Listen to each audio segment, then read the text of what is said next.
లూకా సువార్త 17వ అధ్యాయం 5 నుంచి 6 వచనాలు చదువుకుందాం. 5-6 వచనాలు. అపోస్తులు మా విశ్వాసము వృద్ధి పొందించుమని ప్రభువుతో చెప్పగా ప్రభువు మీరు ఆవగించంత విశ్వాసము గలవారైతే ఈ కంబలి చెట్టును చూచి నీవు వేళ్లతో కూడా పెళ్లగింపబడి సముద్రములో నాటబడుమని చెప్పునప్పుడు అది మీకు లోబడును. ప్రార్థన చేద్దాం. పరిశుద్ధుడైన తండ్రి, మా ప్రభువా, వాక్యమైన దేవా, మీరు మాతో మాట్లాడమని వేడుకొంచున్నాను. మాతో మాట్లాడండి. మాకు కావలసినటువంటి వాక్యాహారంను అనుగ్రహించమని, నీ వాక్యములోను సత్యములను గ్రహించేటట్లుగా మా హృదయములను తెరవజేయమని యేసుక్రీస్తు పరిశుద్ధ నామం అడిగి వేడుకొనుచున్నాము తండ్రి. ఆమేన్. హల్లెలూయా. లూకా సువార్త 17వ అధ్యాయం 5-6 వచనాలు చదువుకున్నాం. అపోస్తులు అనగా యేసు ప్రభు వారి యొక్క శిష్యులు ప్రభువు దగ్గరికి వచ్చి ఒక మనవి చేస్తున్నారు. ప్రభువా, మా విశ్వాసమును ఏం చేయాలి? మా విశ్వాసమును వృద్ధి పొందించుము. అంటే మాకు విశ్వాసం ఉంది, దాన్ని ఏం చేయాలి? వృద్ధి పొందించు. అంటే విశ్వాసాన్ని అభివృద్ధి చెయ్యు, ఎక్కువ చెయ్యు అని యేసుప్రభు వారితో అడుగుతున్నారు. విశ్వాసము వృద్ధి పొందించడం అనేది కూడా ఉన్నది. విశ్వాసాన్ని పెంచుకోవడం అనే కార్యక్రమం ఉంది. ఆ విశ్వాసాన్ని వృద్ధి పొందించు అంటే ప్రభు చెప్పారు. ఆయన దాన్ని ఖండించలేదు, కానీ ఆయన ఏం చెప్పారంటే, మీకు ఆవగింజంత విశ్వాసం ఉంటే ఆ కంబలి చెట్టును చూచి నువ్వు వేళ్లతో కూడా సముద్రములో పడవేయబడు, లేకపోతే నాటివేయబడు అని చెప్తే అది మీకు లోబడుతుంది అన్నాడు. కంబలి చెట్టు వేళ్లతో పాటు ఇక్కడ నుంచి లేచి సముద్రంలో వెళ్ళి పడుతుందంట. ఎప్పుడు? విశ్వాసం ఉన్నప్పుడు. ఆ విశ్వాసం ఏ పరిమాణం, ఏ సైజు? ఆవగింజంత విశ్వాసం ఉంటే చాలు. అంటే ఏం ప్రభు ఏం చెప్పాలనుకుంటున్నారు? శిష్యులేమో అడిగారు.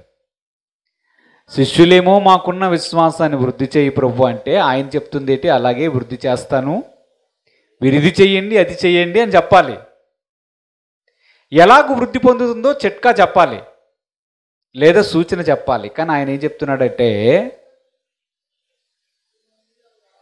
మీకు ఆవగింజంత విశ్వాసం ఉంటే చాలు, చాలా గొప్ప కార్యాలను మీరు చేయగలుగుతారు. ఆవగింజంత పరిమాణం ఉన్నటువంటి విశ్వాసం ఒక వ్యక్తిలో ఎంత గొప్ప కార్యక్రమాన్ని చేస్తుందో యేసు ప్రభు వారు చెప్పారు. వారు అడుగుతుంది మా విశ్వాసాన్ని వృద్ధి చేయమని. అంటే ఆయన చెప్తున్నాడంటే, ఉన్న విశ్వాసమైనా సరిగ్గా ఉంటే అద్భుతము చూస్తావు. నీ విశ్వాసం వృద్ధి చెందడం కూడా చాలా ప్రాముఖ్యమైనటువంటి విషయమే. మనం దేవుని యొక్క గ్రంథంలో అనేక మందిని చూస్తాం. వారి విశ్వాసం ఎలాగో అభివృద్ధి పొందిందో మనం కానీ చూస్తే, మనము వారితో కూడా పోల్చుకొని అసలు మన విశ్వాసము యొక్క వృద్ధి స్థాయి, లేదా మన విశ్వాసము ఎక్కడి వరకు పని చేస్తుందో మనకు అర్థమవుతుంది. ఉదాహరణకి మనం పేతురు గారి యొక్క విశ్వాసాన్ని పరీక్ష చేద్దాం. ఎవరిది? అపొస్తలులు 12 మందిలో ఒకరు ఉన్నారు కదా, ఈయన కూడా పేతురు గారే. ఈ పేతురు గారు కూడా యేసు ప్రభు దగ్గరికి వచ్చారు. ఆయన విశ్వాసములో ఎలాగూ వృద్ధి చెందాడో మనం చూస్తే, అసలు దేవుడు ఎలాగూ ఆలోచిస్తున్నాడు మన విశ్వాసాన్ని వృద్ధి చేయడానికి అనే విషయం మనకు అర్థమవుతుంది. దేవుని యొక్క వాక్యంలో చూద్దాం. అపొస్తలుడైనటువంటి పేతురు గారి యొక్క విశ్వాసము యొక్క ప్రారంభ దశ ఎలాగుంది చూద్దాం. యోహాను సువార్త 1వ అధ్యాయం 40 నుంచి 42 వచనాలు ఒకసారి చదువుకుందాం.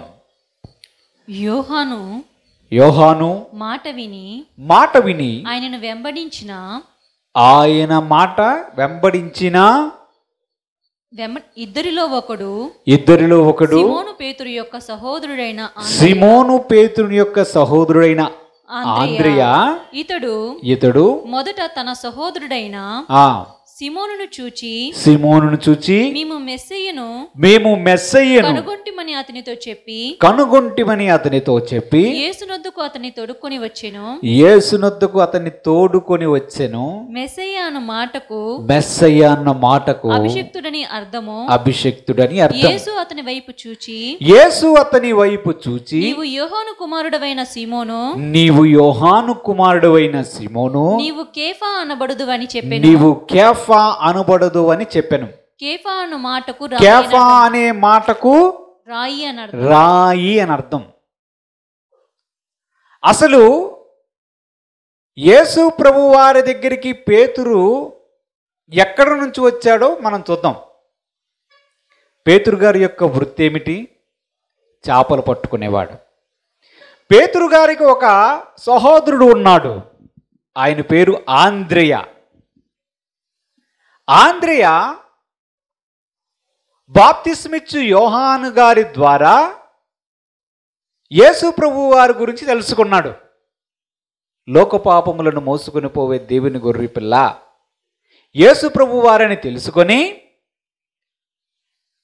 ఈ విషయాన్ని తెలుసుకున్నటువంటి పేతురు గారు సహోదరుడైనటువంటి ఆంద్రెయ, వారి సహోదరుడైనటువంటి ఆంద్రెయ అతనితో చెప్తున్నాడు, మేము మెస్సయ్యను కనుక్కున్నాము.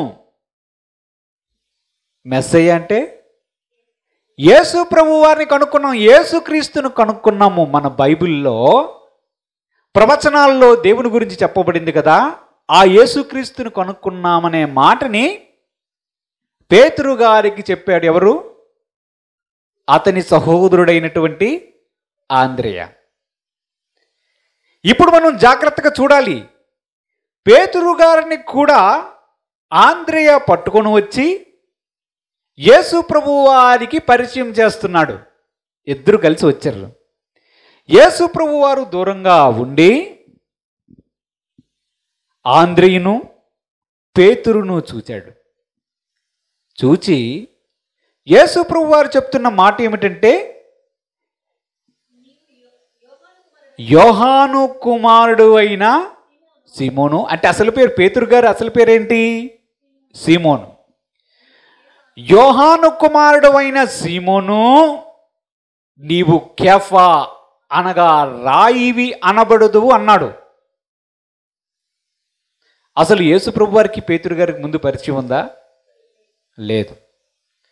పోనీ ఆంద్రెయ ముందు ఎప్పుడైనా చెప్పాడా, నా సహోదరుని కూడా నేను మీ దగ్గరికి పట్టుకుని వస్తాను, ఒక్కసారి పరిచయం చేస్తానని ముందు చెప్పాడా? చెప్పలేదు. ఏ మాట చెప్పకపోయినప్పటికీ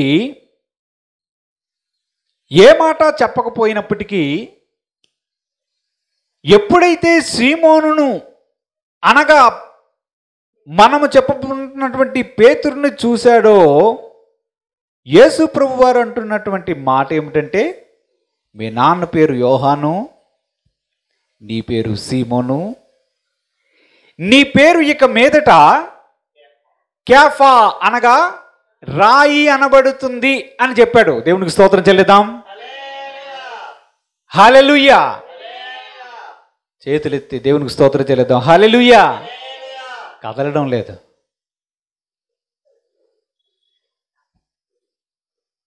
సీమోను అంటే అర్థం ఏంటి? కదులుచున్నటువంటి రెల్లు, అంటే ఒక స్థిరత్వం లేనటువంటి మనిషి. రాయి అనగా ఏంటి? స్థిరంగా ఒక దగ్గర ఉండే ఒక లక్షణం. ఫస్ట్ పేతురు గారిని చూసిన వెంటనే యేసు ప్రభు వేసినటువంటి మొదటి డైలాగ్ ఏంటంటే, నీ పేరు సీమోను గాని ఇక మీదట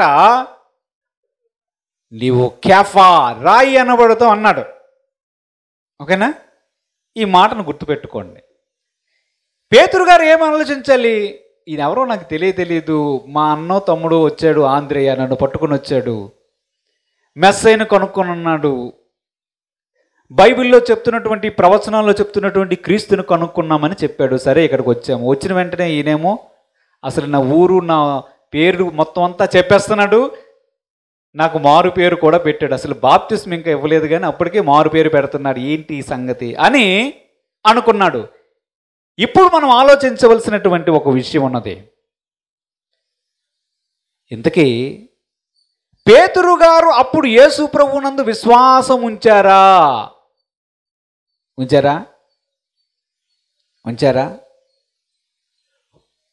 లేదా? ఈ మనస్సులో ఈ ప్రశ్న ఉంచుకోండి. ఇప్పుడు ఇంకొక వాక్య భాగాన్ని చదువుదాం. మత్తయి సువార్త 4వ అధ్యాయం. మత్తయి సువార్త 4వ అధ్యాయం 18 నుంచి 20 వచనాలు చదువుకుందాం. యేసు గలిలయ సముద్ర తీరమున నడుచుచుండగా పేతురు అనబడిన సీమోను అతని సహోదరుడైన ఆంద్రేయ అను ఇద్దరు సహోదరులు సముద్రములో వలవేయుట చూచెను. వారు జాలరులు. ఆయన నా వెంబడి రండి, నేను మిమ్మును మనుషులు పట్టు జాలరులుగా చేతునని మనుషులను పట్టు జాలరులుగా చేస్తాను వారితో చెప్పెను అని వారితో చెప్పాడు. వెంటనే వారు తమ వలలు విడిచిపెట్టి ఆయనను వెంబడించిరి. అది ఇప్పుడు అన్నదమ్ముల పనేంటి? చేపలు పట్టడం. ఏ చేపలు ఎక్కడ పడుతున్నారు? ఏ తీరమున పడుతున్నారు? గలిలయ సముద్ర తీరమును చేపలు పడుతున్నారు. ఎవరు? ఆంద్రేయ, అతని సహోదరుడైనటువంటి సీమోను, ఎవరికైతే యేసు ప్రభు పేతురు అని పేరు పెట్టాడో ఆ వ్యక్తి అనమాట. వీరిద్దరు చేపలు పట్టుకుంటుంటే యేసు ప్రభు వారు ఆ సముద్ర తీరానికి వచ్చి ఆంద్రియను పేతుర్ని పిలుస్తున్నాడు, నా వెంబడి రండి, నేను మిమ్మల్ని మనుషులు పట్టు జాలరులుగా చేస్తాను అన్నాడు. ఈ మాట వినగానే ఆంద్రేయ, పేతురు ఆ వలలు విడిచిపెట్టి యేసు ప్రభువుని వెంబడించినట్లుగా కనిపించింది కదా. ఇప్పుడు యేసు ప్రభు వారు పేతురు విషయంలో మాట్లాడినటువంటి మాట చూస్తే, నా వెంబడి రా అనగానే పేతురు వలలు విడిచిపెట్టాడా లేదా? ఇప్పుడు యేసు ప్రభువుని పేతురు వెంబడిస్తున్నట్ట కాదా? విశ్వాసము ఉంచాడా? యేసు ప్రభువుతో పాటే తిరగడం ప్రారంభించాడా? ఇది రెండవ ప్రశ్న. ఇప్పుడు ఇంకొక వాక్య భాగం చూద్దాం. లూకా సువార్త 5వ అధ్యాయం 2 నుంచి 8 వచనాలు చూద్దాం. లూకా సువార్త 5వ అధ్యాయం. ఆ సరస్సు తీరముననున్న ఆ సరస్సు ఏ సరస్సు ఇది? పై వచనంలో ఉంటుంది. ఏ సరస్సు అది? గెన్నెసరత్. ఓకే, చదవండి ఇప్పుడు. ఆ సరస్సు తీరమున ఉన్న 2 దోణులను చూచెను. జాలరులు వాటిలో ఉండి దిగి తమ వలలు కడుక్కుంటున్నారు. ఆయన ఆ దోణిలో సీమోనుదైన ఒక దోణి ఎక్కి దరి నుంచి కొంచెము త్రోయమని అతన్ని అడిగి ఎవరిని అడిగారు? సీమోనుని అడిగి కూర్చుండి దోణిలో నుండి జన సమూహములకు బోధించుచుండెను. ఆయన బోధించుట చాలించిన తరువాత దోణిను లోతునకు నడిపించి చేపల పట్టుటకు మీ వలలు వేయుడని సీమోనుతో చెప్పగా సీమోను ఏలినవాడా రాత్రంతయు మేము ప్రయాసపడితిమి గాని మాకేమీయూ దొరకలేదు ఆయనను నీ మాట చొప్పున వేతునని ఆయనతో చెప్పెను అలాగు చేసి విస్తారమైన చేపలు పట్టిరి అందుచేత వారి వలలు పిగిలిపోచుండగా వేరొక దొనిలోనున్న తమ పాలివారు వచ్చి తమకు సహాయం చేయవలనని వారికి సంజ్ఞలు చేసిరి. వారు వచ్చి 2 దోణిలు మునుగునట్లు నింపారు. సీమోను పేతురు అది చూచి యేసు మోకాళ్ళ ఎదుట సాగిలపడి ప్రభువా నన్ను విడిచిపొమ్ము నేను పాపాత్ముడని చెప్పెను. ఆగండి. ఇప్పుడు 3వ సందర్భం చూస్తున్నాం. మరలా ఈ సహోదరులు ఎక్కడున్నారు? ఆంద్రియ మరియు పేతురు గారు ఎక్కడున్నారు? గెన్నేసరత్తు సరస్సు తీరమున ఉండి మరలా ఏం చేస్తున్నారంటే చేపలు పట్టడానికి వెళ్ళారు. రాత్రంతా ప్రయాసపడ్డారు. చేపలు ఏమీ కూడా దొరకలేదు. యేసు ప్రభు వారు మళ్ళా గెన్నేసరత్తు సరస్సు తీరానికి వచ్చిన తర్వాత చూశాడు, చాలా దోణులు ఉన్నాయి. దానిలో 2 దోణులు ఉన్నాయి. ఈ ఇద్దరు అన్నదమ్ములు, వీళ్ళిద్దరు, ఈ 2 దోణులు పేతురు ఆంద్రేయది చూశాడు.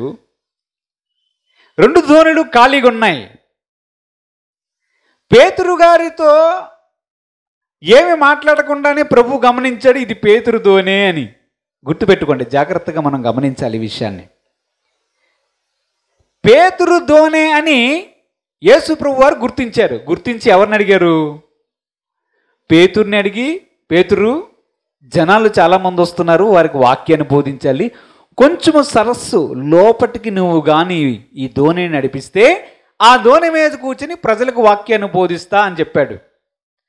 పేతురు యొక్క దోణి ఎక్కి వారికి ప్రసంగించి వాళ్ళంతా వెళ్ళిపోయిన తర్వాత, ప్రసంగం అయిపోయిన తర్వాత పేతురుతో ప్రభు చెప్తున్నాడు, కొంచెం దోణిలా లోపల పంపించి అటువైపు వల వేయు అని మాట్లాడాడు.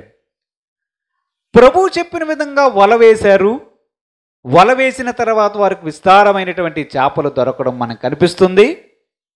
అప్పుడు మనము ఇప్పుడు మాట్లాడుకుంటున్నటువంటి అపోస్తలుడైనటువంటి పేతురు గారు మాట్లాడినటువంటి మాటను చూడండి. యేసు ఏమన్నాడు? నేను పాపాత్ముడను అని చెప్పెను. నన్ను విడిచిపో. దేవుడికి స్తోత్రం చెల్లిద్దాం. హల్లెలూయా. మీరు ఇందాక ఏం చెప్పారు? వలలు విడిచి యేసును వెంబడించారు అని చెప్పారు కదా. మరి ఇప్పుడు పేతురు గారు ఏం చెప్తున్నారు? ఎప్పుడైతే విస్తారమైన చేపలు పడ్డాయో చూచి ఆశ్చర్యపడి ఆయన చెప్తున్నాడు, మోకలేశాడు. ఎదురుగా యేసు ప్రభు వారు ఉన్నారు, చెప్తున్నాడు, ప్రభువా, ఐ యామ్ ఏ సిన్నర్, నేను పాపాత్ముడిని, నన్ను విడిచి వెళ్ళిపో అన్నాడు. ఇప్పుడు యేసు ప్రభువును వెంబడిస్తున్నారని ఇందాక చెప్పారు. ఇప్పుడు ఆయన ప్రభువును వేడుకుంటున్నటువంటి మాట చూస్తే నన్ను విడిచి వెళ్ళిపో అంటున్నాడు. ఇంతకీ రెండవసారి యేసు ప్రభు వారిని అతనిని పిలిచి మనుషులు పట్టు జారలుగా చేస్తానని చెప్పినటువంటి సందర్భంలో పేతురు గారు యేసు ప్రభువునందు విశ్వాసం ఉంచారా లేదా? ఉంచినట్టుగా ఉందా లేదా? ఉంచినట్ట కాకపోయినట్ట? అసలు మొట్టమొదటగా యేసు ప్రభు వారి దగ్గరికి ఆంద్రేయును పరిచయం చేసినప్పుడే నీవు కేఫా, రాయి అనబడతావు అనేటప్పుడు యేసు ప్రభు వారు ఏదో చెప్పాలనుకుంటున్నాడు. ఇది విషయం గమనించాలి. అసలు నేను ఒక్క మాట కూడా మాట్లాడలేదు, నీవు సీమోనువు, నీవు రాయి అనబడతావు అన్నాడు. ఇక్కడ మనం జాగ్రత్తగా ఒక విషయాన్ని గమనించాలి. యేసు ప్రభువారు పేతురుకు ఒక సూచన చేశాడు మొట్టమొదట. ఎప్పుడైతే వారు పరిచయానికి వస్తున్నారో అప్పుడే సూచన చేసేశాడు. నీ పేరు కేఫా అనబడుతుంది అని సూచన చేశాడు. కానీ పేతురు గారు దాన్ని పట్టించుకున్నారా? పట్టించుకోలేనట్టుగా కనిపిస్తుంది. రెండవసారి వలలు బాగు చేసుకునేటప్పుడు ఆయన మాట్లాడిన మాట చూస్తే గబుక్కున వెంటనే వలలు విడిచి వెళ్ళిపోయినట్లుగా కనిపిస్తుంది.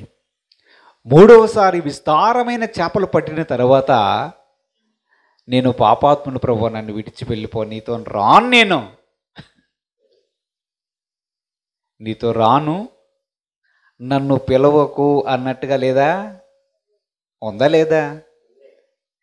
ఇప్పుడు నాకు చెప్పాలి, యేసు ప్రభు వారికి పేతురుకి జరుగుతున్నటువంటి పరిచయములో అసలు పేతురు గారిలో విశ్వాసం అనేది ఉందంటారా? ఉన్నట్టే ఉన్నట్టు ఉంటుంది, లేనట్టే కనిపిస్తుంది. ఒకసారి వల టపాలమని విడిచిపెట్టి, నా వెంబడిరా మనుషులు పట్టు జాలరా చేస్తానంటే వల విడిచిపెట్టి, పదరా ఆంధ్రయ్య ఇద్దరు వెళ్ళిపోతారు. రాత్రంతా ప్రయాసపడి చేపలు పట్టకపోయినప్పటికి యేసు ప్రభు వారు వచ్చి నా దోణి ఎక్కి ప్రసంగం చేసి ఆ దోణి అటువైపు నడిపి కొంచెం అటువైపు ఇవయ్యా వల అనగానే వల వేసిన వెంటనే విస్తారమైన చేపలు పట్టిన తర్వాత ఈయనేదో చాలా మహిమగల దేవుడు, మహిమగల వ్యక్తిలాగా ఉన్నాడు. అంటే యేసు ప్రభు వారు ఏం చెప్పాలనుకుంటున్నారు పేతురు గారికి? యేసు ప్రభు వారు ఏదో చెప్పాలనుకుంటున్నారు పేతురు గారికి. తన యొక్క మహిమను పేతురు గారికి పరిచయం చేస్తున్నాడు.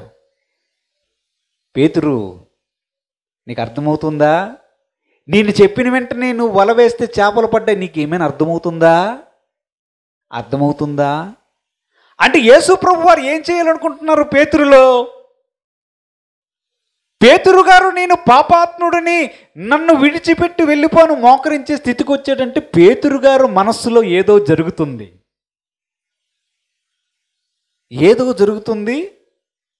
పేతురు గారు మనస్సులో. అదే సమయంలో యేసు ప్రభు వారు కూడా ఏదో చెప్పాలనుకుంటున్నారు పేతురు గారికి. ఇది ఈయన మనస్సులో ఏదో జరుగుతుంది, అది పేతురు గారికి ఇంకా తెలియడం లేదు. కానీ ఒక విషయం తెలిసింది, నా దగ్గర నిలుచున్నటువంటి యేసు సామాన్యమైన వాడైతే కాదు. తెల్లవారిపూట వల వేస్తే చేపలు దొరకవు, రాత్రిపూట చేపలు దొరుకుతాయి. ఈయనేమో జాలరి కాదు, కానీ ఆయన చెప్పినప్పుడు వల వేసినప్పుడు చేపలు దొరికాయి. ఇక్కడే కదా ఇంతకుముందు కూడా వల వేసాము, ఇప్పుడు ఎలా వచ్చాయి? ఇవన్నీ ఆలోచించుకుంటున్నారు పేతురు గారు. నేను పాపాత్ముడిని, ఆయన పుణ్యాత్ముడు, ఆయనలో ఏదో ప్రత్యేకత ఉందన్న విషయం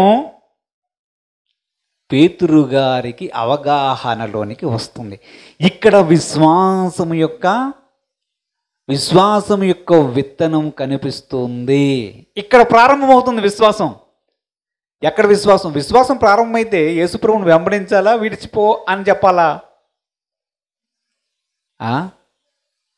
విశ్వాసం ప్రారంభమైతే నీతోనే వస్తాను ప్రభు అనాలి, అంతేనా? ఆ దెయ్యాలు పెట్టిన వ్యక్తి ఉన్నాడు ఒక అతను, ఆయన పేరేంటి? హిజ్ నేమ్ ఇస్ శానా అనే వ్యక్తికి దెయ్యాలు విడిచిపెట్టిన తర్వాత ఆయన ప్రభువును బ్రతిమలాడుకున్నాడు, ప్రభువా నీతో కూడా వస్తా అన్నాడా? మరి అనాలా? నన్ను విడిచిపో అంటున్నాడు. ఇంతకీ పేతురు గారిలో విశ్వాసం ఉన్నదా? ఉంటే ఏ దశలో ఉన్నది? చూడండి, ఎందుకు ఈ విషయాలు ధ్యానం చేస్తున్నామంటే మనము కూడా యేసు ప్రభువునందు విశ్వాసం ఉంచిన వారమే.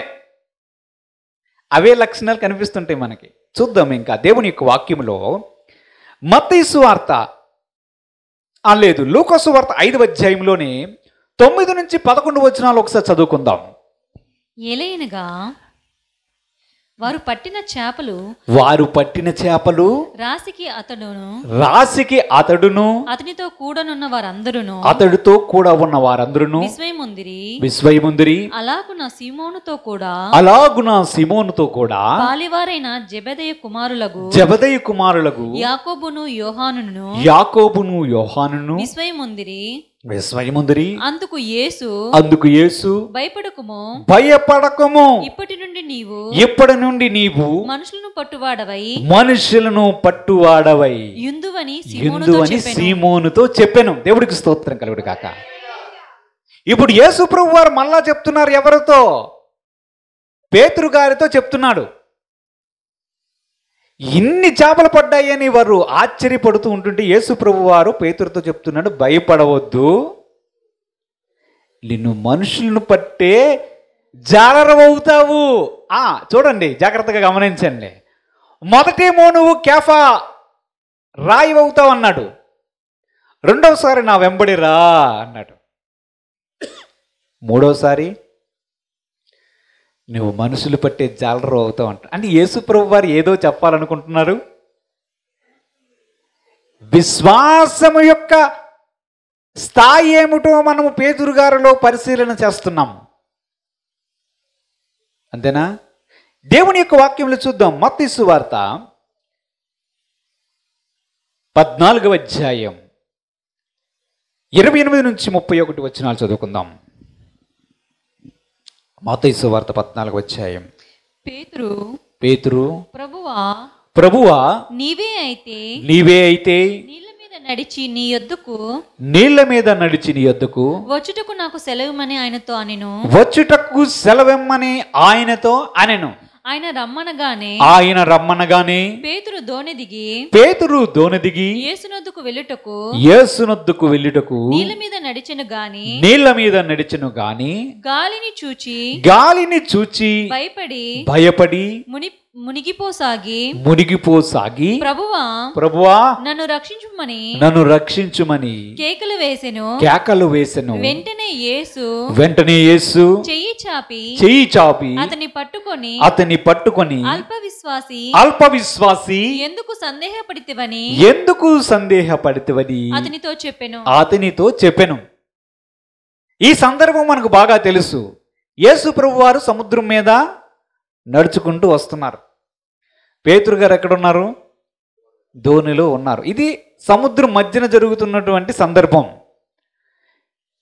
యేసు ప్రభువారు సముద్రం మీద నుంచి నడుచుకొని వస్తునేటప్పుడు పేతురు గారు చూసి పేతురు గారికి ఒక ఆశ పుట్టింది. భయపడొద్దు, నేనే అన్నాడు. నేనే అంటే ఎవరు? యేసు నీటి మీద కూడా నడుస్తావు నువ్వు? నీటి మీద కూడా నడుస్తున్నావా?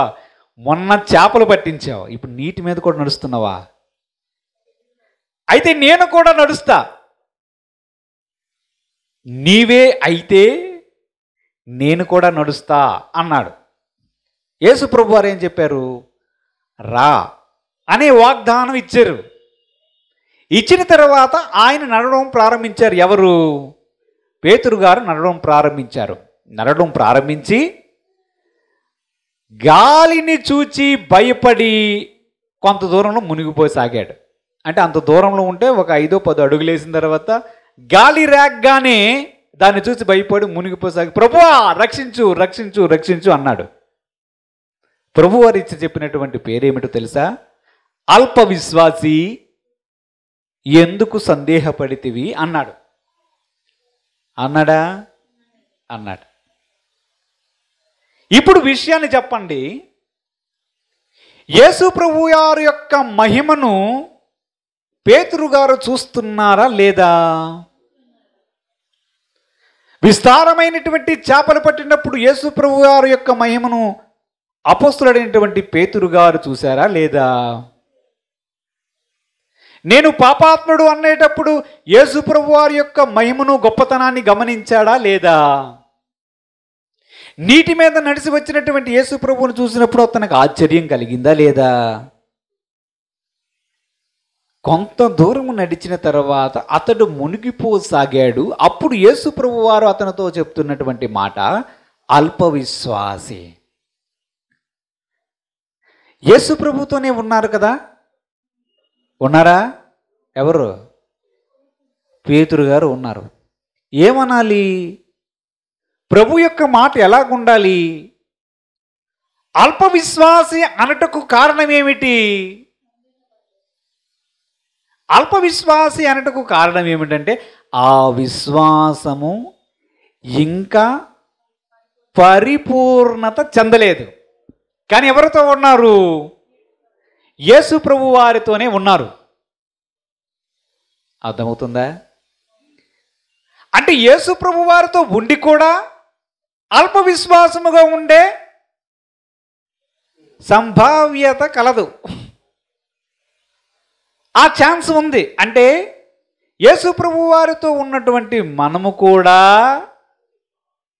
యేసుని వెంబడిస్తూనే, యేసు యొక్క మహిమను చూస్తూనే పూర్తి విశ్వాసాన్ని ఉపయోగించలేని పరిస్థితి ఉండవచ్చు.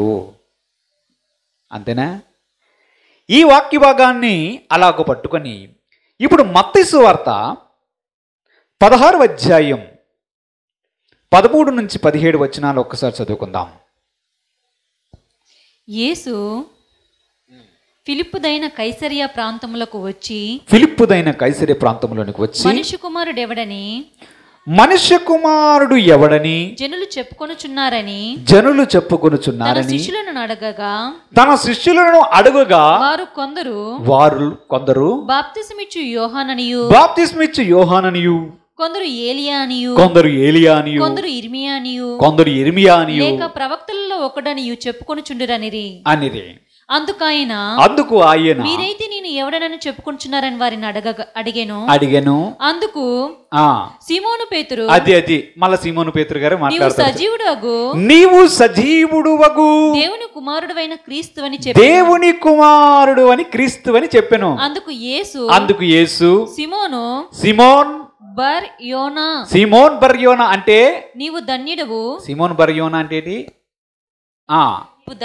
నీవు ధన్యుడవు పరలోకమందున్న నా తండ్రి ఈ సంగతి నీకు బయలుపరచనే గాని నరులు నీకు బయలుపరచలేదు. ఇప్పుడు పేతురు గారికి అందరినీ శిష్యులు అడుగుతున్నారు. ఎవరైతే అపోస్తులు అనబడుతున్నారో వాళ్ళు యేసు ప్రభు దగ్గరికి వచ్చి అడిగారు కదా, ప్రభు మా విశ్వాసమును వృద్ధి చేయని. ఈ బ్యాచ్, ఈ గుంపంతా ఉంది. యేసు ప్రభు వారు సరదాగా ఒక మాట అడిగారు, అంటే సీరియస్గానే అడిగారు. ఒక మాట అడిగారు, మనుషులు నన్ను గురించి ఏమనుకుంటున్నారు? తిరుగుతున్నారు కదా, ఏమని చెప్పుకుంటున్నారు? ప్రభువా నిన్ను గురించి ఇర్మియా అనుకుంటున్నారు, బాప్తిస్మిచ్చు యోహాన్ అనుకుంటున్నారు. అంటే బాప్తిస్మిచ్చు యోహాన్ అప్పటికే చనిపోయాడు, సమాధిలో ఉంచాడు, మరలా లెగిసాడు అనుకుంటున్నారు. ఏదో ప్రవక్త, పూర్వకాల ప్రవక్త ఇలా మాట్లాడుకుంటున్నారు. ఓహో అలాగా. ఇప్పుడు యేసు ప్రభు వారికి తెలుసు ఎవరిని అడగాలో ప్రశ్న తెలుసు. ఆయనకి తిరిగాడు, సీమోను నీవేమనుకుంటున్నావు?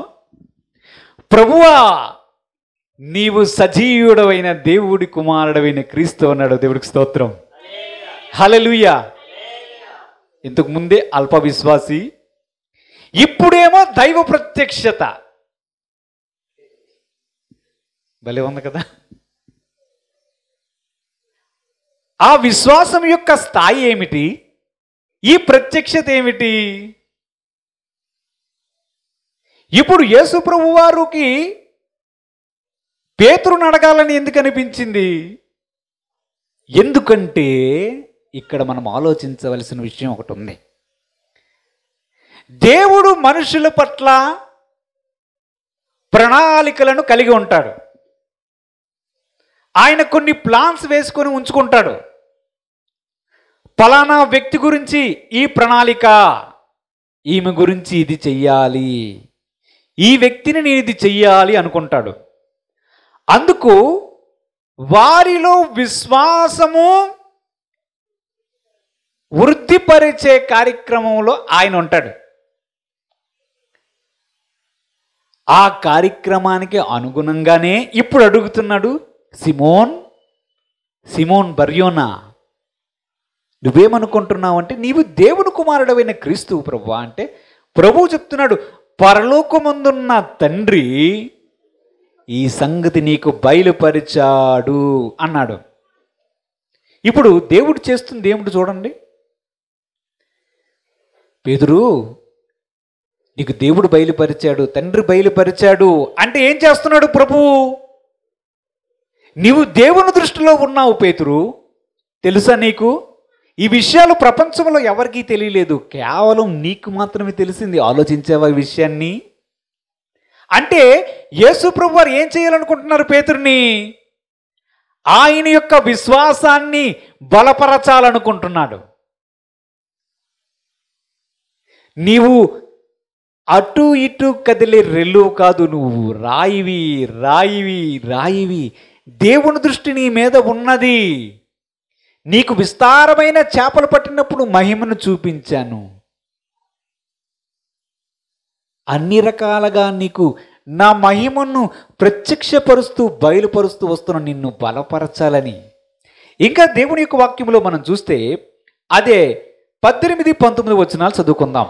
మరియు నీవు పేతురువు, చూడండి, మరియు నీవు పేతురువు, ఈ బండ మీద నా సంఘము కట్టుదును, ఈ బండ మీద నా సంఘమును కట్టుదును, పాతాళలోక ద్వారములు, పాతాళలోక ద్వారములు దాని ఎదుట నిలవనేరవని, దాని ఎదుట నిలవలేరవని నేను నీతో చెప్పుచున్నాను. నీతో నేను చెప్పుచున్నాను. పరలోక రాజ్యం యొక్క తాళపు చెవులు, పరలోక రాజ్యం యొక్క తాళపు చెవులు నీకిచ్చెదను. ఆ, నీవు భూలోకమందు దేన్ని బంధించుదువో నీవు భూలోకమందు దేన్ని బంధించుదు, అది పరలోకమందును బంధింపబడును. అది పరలోకమందును బంధింపబడును. భూలోకమందు దేన్ని విప్పుదువో భూలోకమందు దేన్ని విప్పుదువో, అది పరలోకమందును విప్పబడునని అది పరలోకమందు విప్పబడునని అతనితో చెప్పెను. అతనితో చెప్పాను. ఎవరితో చెప్పాడు ఈ మాట?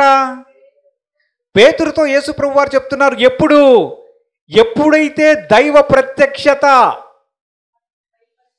ప్రత్యక్ష పేతురు గారికి బయలుపరచబడిందో, ఇప్పుడు యేసు ప్రభు వారు మరలా ప్రత్యక్షతను బయలుపరచడం ప్రారంభిస్తూ ఉన్నాడు.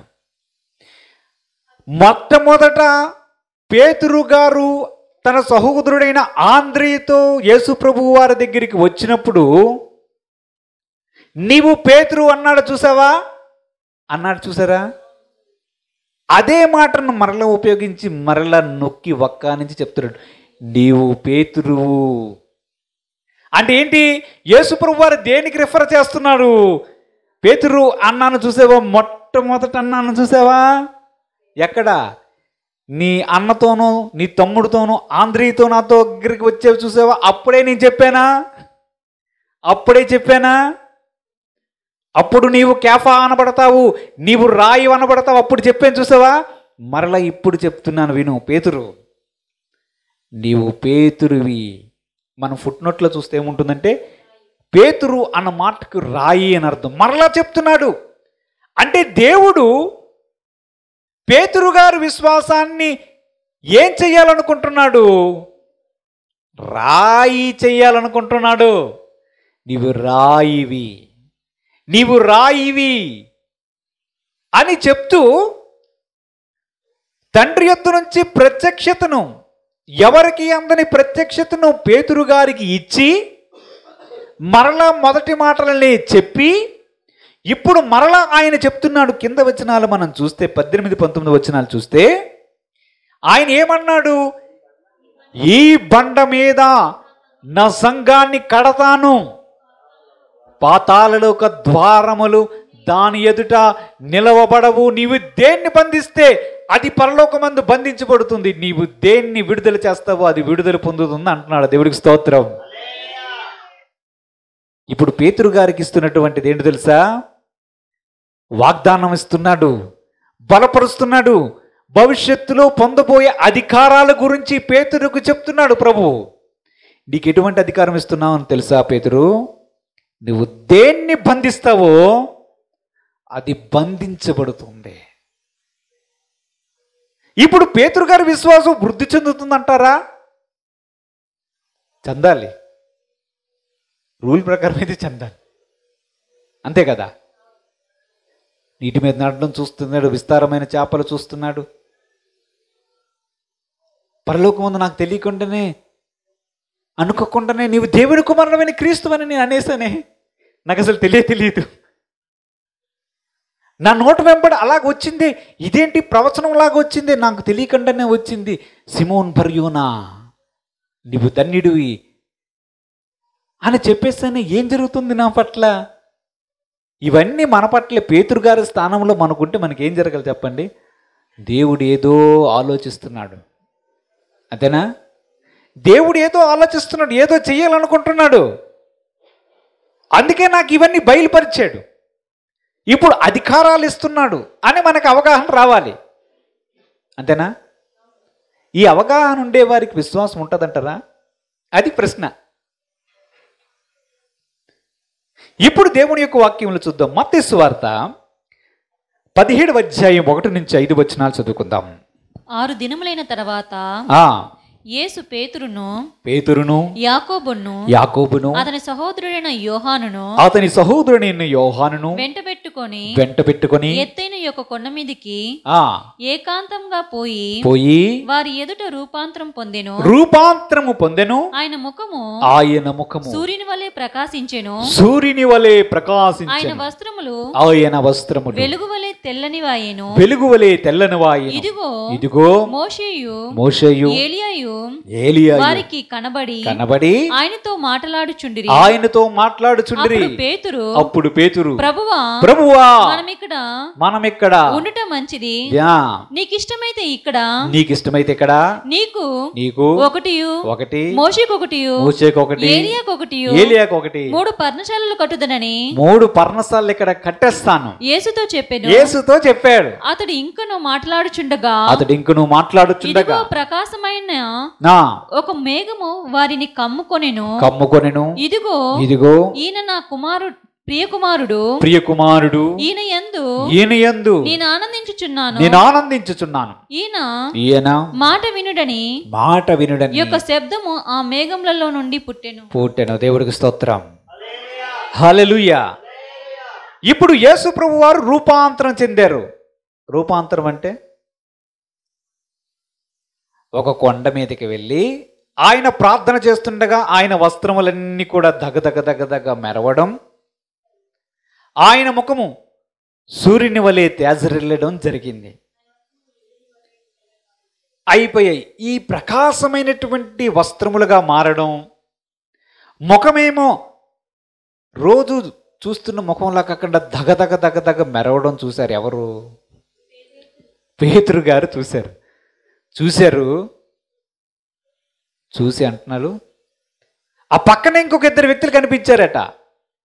మోషే కనిపించాడు, ప్రవక్త అయినటువంటి ఏలియా కూడా కనిపించారు. వారేమో ప్రభువుతో మాట్లాడుతున్నారు. ఈ దర్శనం లైవ్లో చూస్తుండగానే పేతురు గారు చూశారు.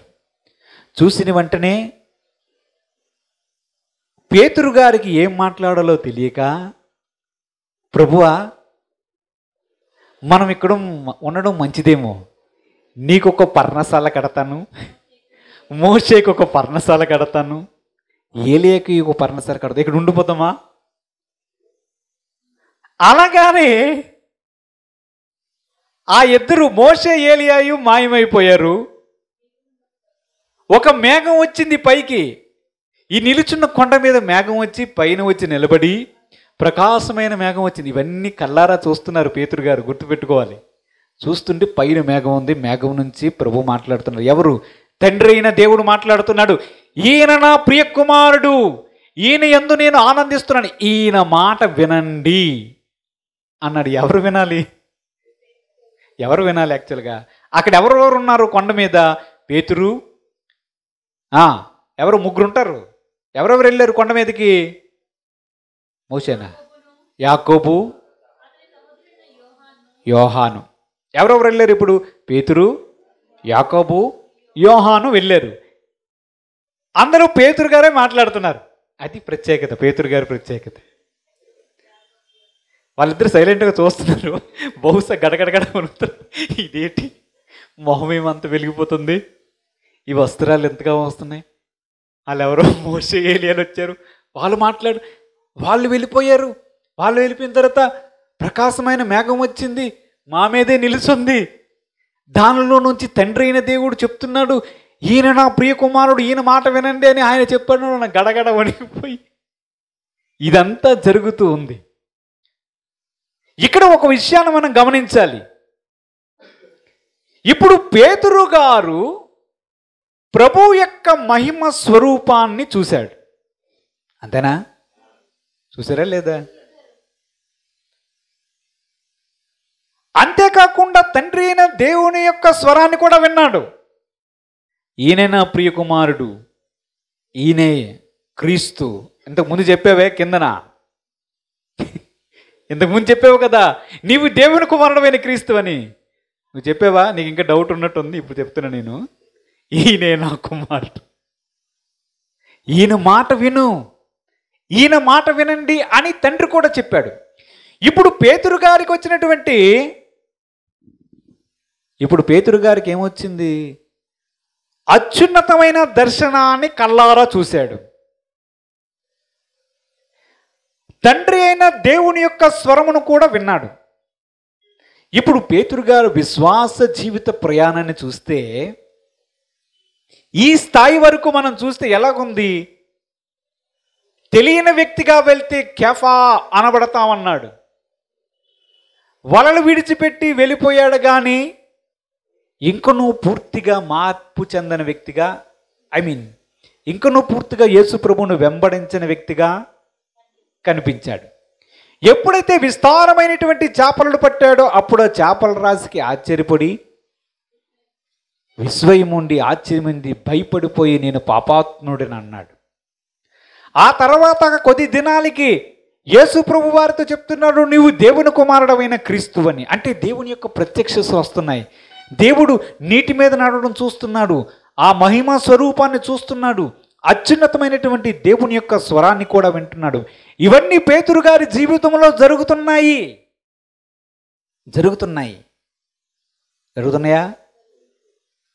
జరిగాయి కదా. ఇప్పుడు ఒక విషయాన్ని ఆలోచించాలి. ఇవన్నీ ఒక వ్యక్తి జీవితంలో జరుగుతున్నప్పుడు ఆ వ్యక్తికి విశ్వాసం పెరుగుతుందా, తగ్గుతుందా? పెరుగుతుందా, తగ్గుతుందా? రూల్ ప్రకారం అయితే పెరగాలి. అంతేనా? అంతే కదా. కానీ మనం చూద్దాం దేవుని యొక్క వాక్యంలో లూకా సువార్త 22వ అధ్యాయం 31 నుంచి 34 వచనాలు చదువుకుందాం. లూకా సువార్త 22వ అధ్యాయం.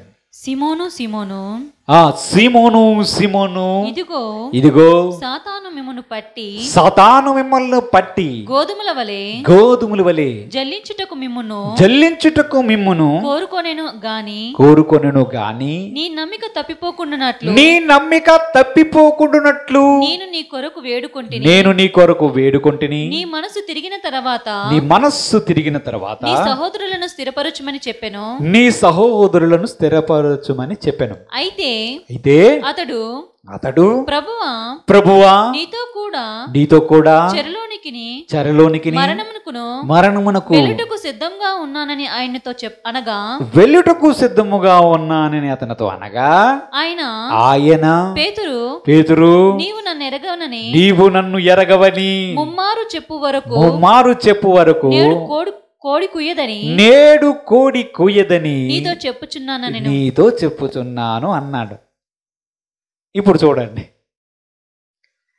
ఇంత అనుభవంలోనికి దైవ ప్రత్యక్షతలు రావడం, దేవుని యొక్క మహిమలు చూడడం, డైరెక్ట్గా దేవుని యొక్క స్వరాన్నే వినడం, అన్నీ జరిగిన తర్వాత యేసు ప్రభువు వారిని సిలువ వేయడానికి ముందు కార్యక్రమంలో యేసు ప్రభు వారు ఒక మాట చెప్తున్నారు, సీమోను సీమోను.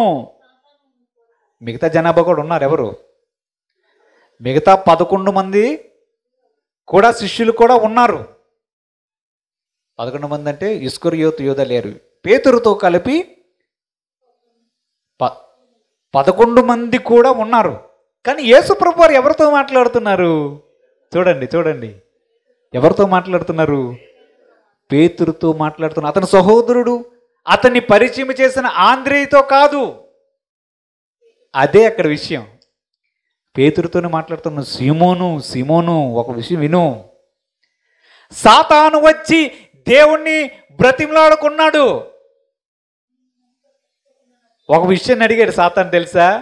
నేను ఎలాగా సిలువ వెళ్తానని తెలుసు. సాతాను ఒక విషయం దేవుని దగ్గరకు వచ్చి బ్రతిమలాడుకున్నాడు. ఏంటంటే, ఈ 11 మంది విశ్వాసాన్ని నేను జల్లెడ పట్టేస్తా, ఒక్క పర్మిషన్ ఇవ్వా. చూసారా? ఒక్కసారి పర్మిషన్ ఇవ్వా. విశ్వాసము అనేదే వారిలో ఉంచకుండా మిమ్మల్ని గోధుమలు జల్లించినట్లు జల్లిస్తాను అని దేవుణ్ణి బ్రతిమలాడుకొని డిమాండ్ చేశాడంట. Satan demanded God. అయితే ప్రభువారు చేసిన ప్రార్థన, ఈ ప్రత్యక్షతను మరలా చెప్తున్నాడు. ఇదంతా ఎక్కడ సాతాను ఎక్కడికి వచ్చి డిమాండ్ చేశాడు? పరలోక రాజ్యములో తండ్రి యొద్దకు వెళ్ళి సాతాను వెళ్ళి బతిమలాడుకున్న విషయాన్ని పేతురు గారికి యేసు ప్రభువారు చెప్తున్నారు. ఇది జరిగింది పైన, తెలుసా? అలాగా ప్రభువా, మిమ్మల్ని అందరినీ పట్టి గోధుమలు జల్లించినట్లు జల్లించాలనుకొని కోరుకున్నాడు. అయితే నేను కూడా ఒక రిక్వెస్ట్ చేశాను తండ్రికి, తెలుసా? ఫస్ట్ నీ నమ్మిక తప్పకుండా ఉండాలని ప్రార్థన చేశాను. నీ కొరకే వేడుకున్నా.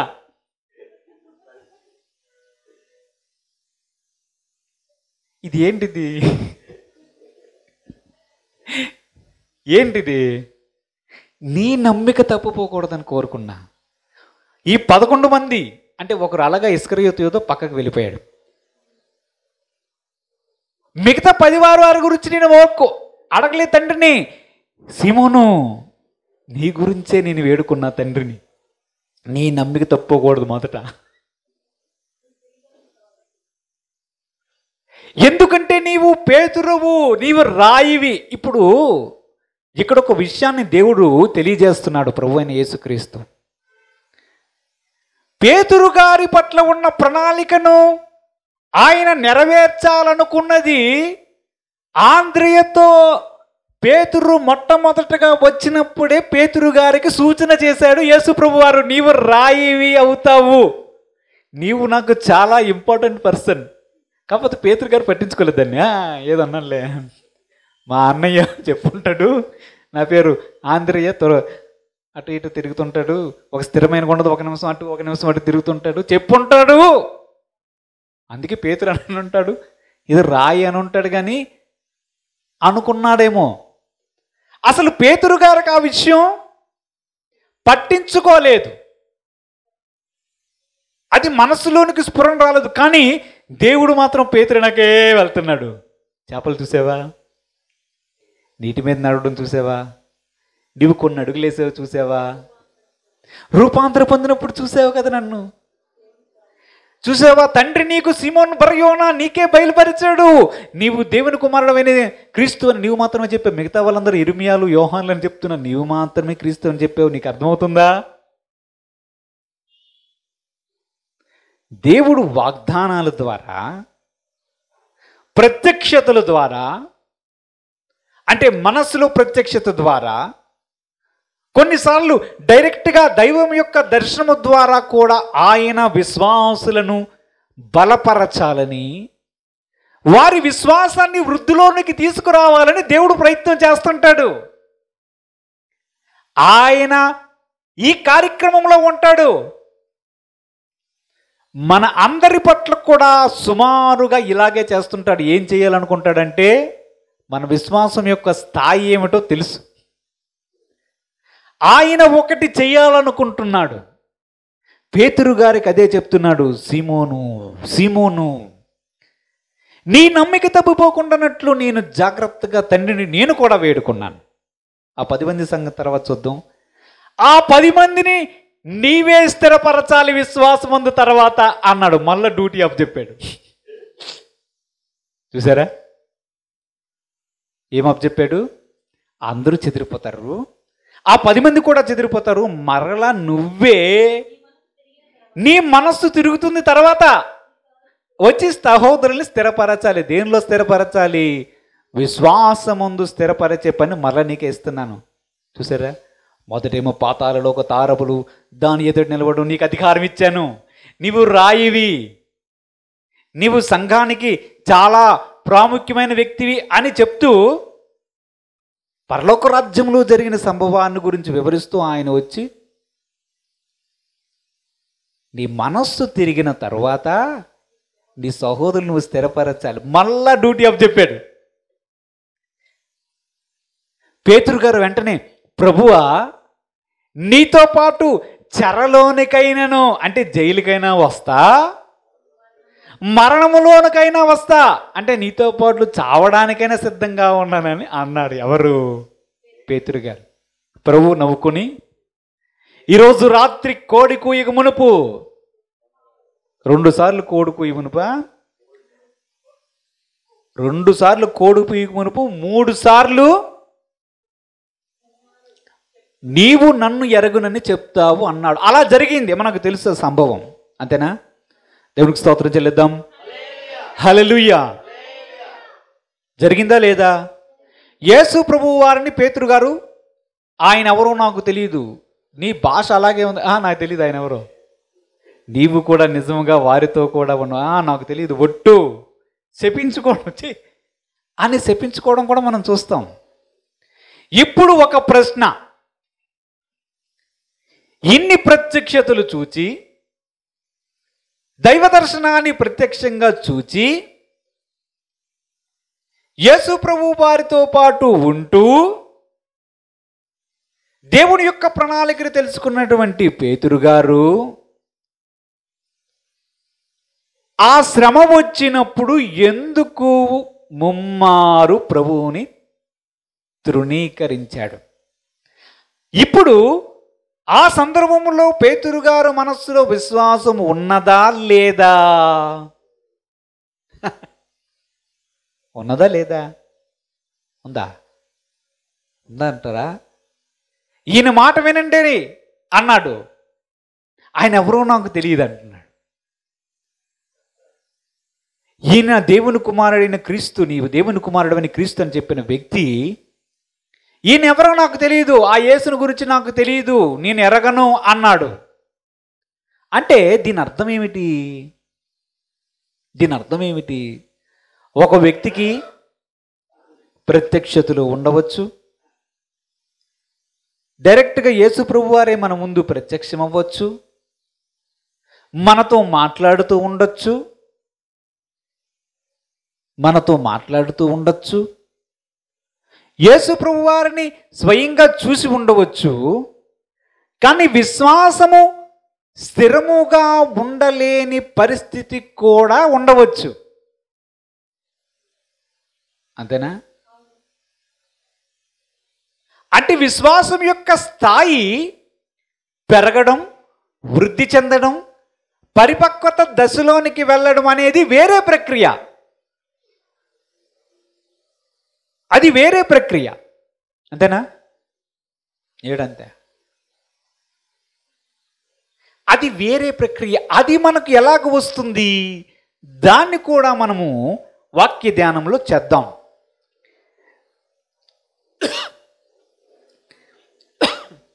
తర్వాత కూడా యేసు ప్రభు వారు మరలా ఆయన పునరుత్థానమైన తర్వాత మరలా యేసు ప్రభు వారు అనేక సార్లు ప్రత్యక్షమయ్యారు. అంతేనా? 3వసారి ప్రత్యక్షమైనప్పుడు కూడా ఆయన మనకు యోహాను సువార్త 21వ అధ్యాయంలో కూడా కనిపిస్తుంది, చదవని అవసరం లేదు. యోహాను సువార్త 21వ అధ్యాయం 15 నుంచి 19 వచనాలు కూడా కనిపిస్తుంది. ఏమిటంటే, సీమోను కుమారుడా నన్ను ప్రేమిస్తున్నావా, నన్ను ప్రేమిస్తున్నావా, నన్ను ప్రేమిస్తున్నావా అని 3 సార్లు అడుగుతాడు. అప్పుడు నేను ప్రేమిస్తున్నాను ప్రభువా, నేను ప్రేమిస్తున్నానని నీకే తెలుసు, నీకు తెలుసు, నీకు అన్నీ తెలుసు ప్రభువా, మళ్ళీ అడుగుతావేటని విసుక్కున్నాడు కూడా పేతురు గారు. నా గొర్రెలను మేపు, నా గొర్రెలను కాయు. మరలా యేసు ప్రభువు వారు ఆయన పునరుత్థానమైన తర్వాత పేతురు గారికి మరలా అదే చెప్తున్నారు, నా గొర్రెలను మేపు, నా గొర్రెల్ని జాగ్రత్తగా కాయు అని మాట్లాడుతూ ఉన్నాడు. మొత్తానికి యేసు ప్రభు వారు ఏమనుకున్నారో పేతురు గారి ద్వారా అది చేయించాడా లేదా? అంటే విశ్వాసం యొక్క పరిణితి పేతురు గారిది లైన్ చూస్తే గ్రాఫ్ అలాగా పైకి వెళ్ళిపోయింది. అంతేనా? ఈ మధ్యలో కొన్ని విషయాలు కూడా జరిగాయి. చివరగా మనము చూస్తే గలతీ పత్రిక 2వ అధ్యాయం 7-9 వచనాలు ఒకసారి చదువుకుందాం. అయితే సున్నతి పొందిన వారికి బోధించుటకై సువార్త పేతురుకి ఎలాగూ అప్పగింపబడెను అలాగూ సున్నతి పొందిన వారికి బోధించుటకై సున్నతి పొందని వారికి బోధించుటకై నాకు అప్పగింపబడేనని వారు చూచినప్పుడు అలాగు అనగా సున్నతి పొందిన వారికి అపోస్తలుడగుటకు పేతురునకు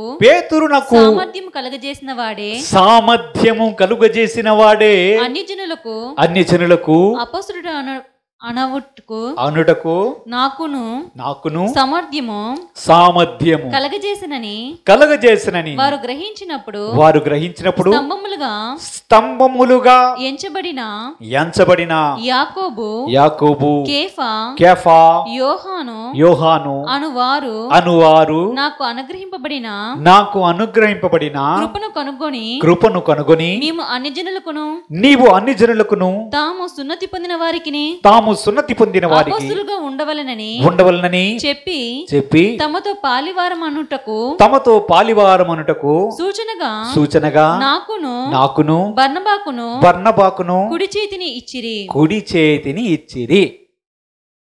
ఎవరు మాట్లాడుతున్నారు? అపోస్తలుడైనటువంటి పౌలు గారు మాట్లాడుతున్నటువంటి విషయం. పేతురు గారికి దేవుడు సామర్థ్యం కలుగు చేశాడు. దేనికి? అపోస్తలుడవుటకు. జాగ్రత్తగా మనం చూడాలి. అపోస్తలుడవుటకు సామర్థ్యం కలుగు చేశాడు. ఎవరికి? పేతురు గారికి. వారు గమనించారు, ఈ పౌలు కూడా ఒక అపోస్తలుడే. అన్ని జనులకు సువార్త ప్రకటించడానికి పౌలును దేవుడు ఏర్పరచుకున్నాడని గ్రహించి సంఘానికి స్తంభములుగా ఎంచబడినటువంటి 3 వ్యక్తులు, యాకోబు, కేఫా, వీళ్ళు ఎక్కడున్నారు? ముందు ఎక్కడ? రూపాంతరపు కొండ మీద ఉన్నారే, ఆలేవి 3. ఎవరైతే దేవుని యొక్క దర్శనాన్ని చూసారో వీళ్ళు ఎవరు? పేతురు గారు, యోహాన్, యాకోబు, ఈ 3 కూడా సంఘానికి మూల స్తంభాలు అయిపోయారు. దేవుడికి స్తోత్రం కలుగును గాక. రాయే కాదు, స్తంభంగా కూడా చేశాడు. దేవుడికి స్తోత్రం. హల్లెలూయా. ఎలాంటి మనస్తత్వం చూడండి, ఎలాంటి మనస్తత్వం, ఎలాంటి వ్యక్తిగా మారాడు. అసలు దేవుడు దేన్నైతే భవిష్యత్తులో చూశాడో పేతురు విషయమే, అది పేతురుకు ముందు నుంచే చెప్తున్నాడు. పేతురు నీ సంగతి నాకు తెలుసు. అంటే పేతురు ఒక స్తంభముగా, సంఘాన్ని నడిపించే నాయకుడుగా పేతురు గారిని నిలబెట్టుటకు సామర్థ్యం, ఆ సత్తా ఎవరు అనుగ్రహించారు? అంటే ఆ సత్తా ముందు లేదు, ఆ సామర్థ్యం ముందు లేదు.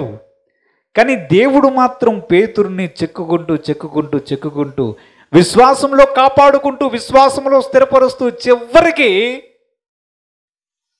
సంఘానికి మూల పితరుల్లాగా అన్నమాట. అసలు సంఘం ఎలాగూ నడపాలి, దేవునితో ఎలాగూ ప్రవర్తించాలి చెప్పే స్థాయికి పేతురు గారి యొక్క విశ్వాసం అభివృద్ధి చెందింది. దేవుడికి స్తోత్రం కలుగును గాక. దేవుని యొక్క వాక్యంలో చూద్దాం. అసలు ఎందుకు ఇలాగూ జరిగిందో మనకి అర్థమవుతుంది. అబ్రహాము యొక్క విశ్వాసాన్ని కూడా పరీక్షణ చేద్దాం, అప్పుడు మనకి ఈ విషయం అర్థంలోనికి వస్తుంది.